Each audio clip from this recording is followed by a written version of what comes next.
Well, I'm sure I'm forgetting at least one thing, but for now, I'm gonna do a test fit and we'll see what happens and what clears and what doesn't. Pretty exciting.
Good morning. It's another day on the Land Cruiser build. Yesterday we got the motor installed, got the motor mounts done, and now we're just going to start tying up loose ends. So first thing I'm going to do is lay the wiring harness over the motor and kind of figure out where everything's going to end up and terminate, and we can kind of get going on making that clean. And once we get kind of the wiring harness done, we can start putting in the radiator and grill and hood support and all that stuff. But right now I have really easy access into the motor, so I don't want to close it up just yet when I've still got a lot of engine-based stuff to do.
I got a collection of radiator hoses here. I'm gonna find one that fits the top first, and then that way I can use the rest to try to find something that'll zig and zag there. Well guys, we're making pretty good progress. I was gonna put the steam port in the upper radiator hose with my adapter. I just couldn't bring myself to do it because I thought it'd look ugly. So I just drilled and tapped a hole in the water pump, and that is, according to the internet, that'll work good. It just would have been so ugly, and I'm trying to make this thing look really nice. Really want to buy a black alternator, a 240 amp alternator, but that'll come in time. Hopefully that one fails and then I can justify it. Let's see what else we got going. I'm draining the diesel out of the tank because, as you guys remember, I bought it as a 3FE gas truck, put an ohm 606 turbo diesel in it, didn't like it, ripped it out, so now I'm draining the diesel. What I got going is my Milwaukee air compressor. I love this thing. That's just kind of hooked up to the return line, and I have the feed line going into a tank here, and every now and then I just give it a little more pressure.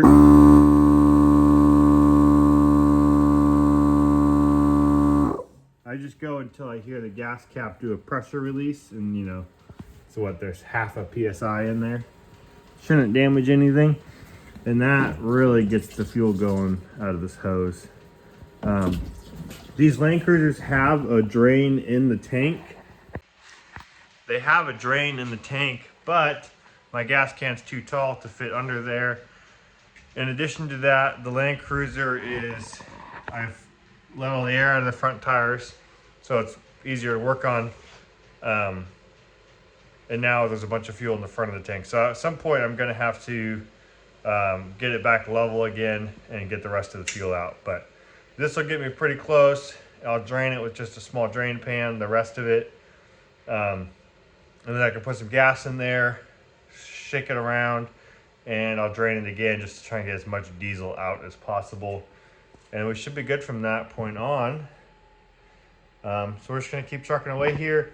I ordered an aluminum fan shroud for the radiator fans. My previous plan just isn't gonna work the way I want it to. So I don't want anything sketchy, so we're just gonna do it over again. As far as the wiring goes, I kind of have it like laid out here roughly. These are my relays for the fuel pump, fan 2, fan 1, and I'll clean these up. They're just on there for now. I have some riv nuts coming, so we'll make all this neat and put it all in loom.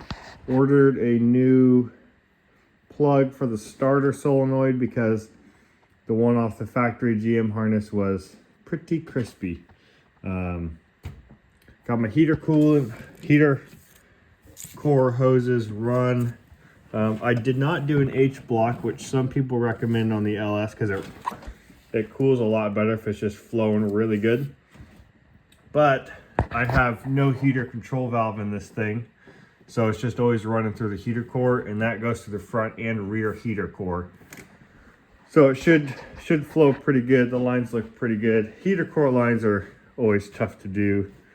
There's just no real good way to do it. So I got some more wiring to do, but I'm waiting on a couple fittings, and then I can get this battery all cleaned up because this is just a mess.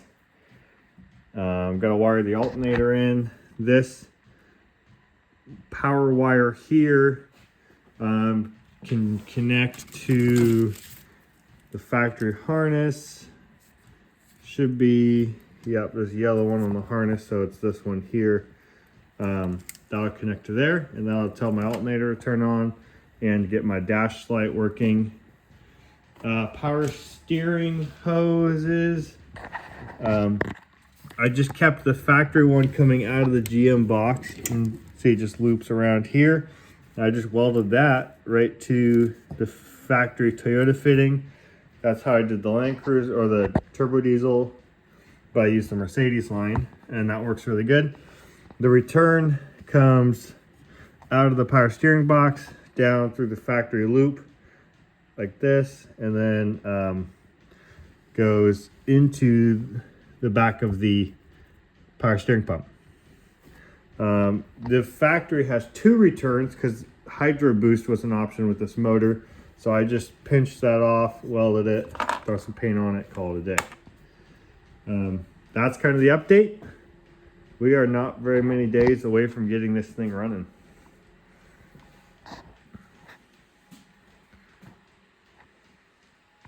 Hey guys, that's going to wrap it up for this video. I hope you enjoyed the video. Please like, share, and subscribe if you did. And we'll see you on the next one.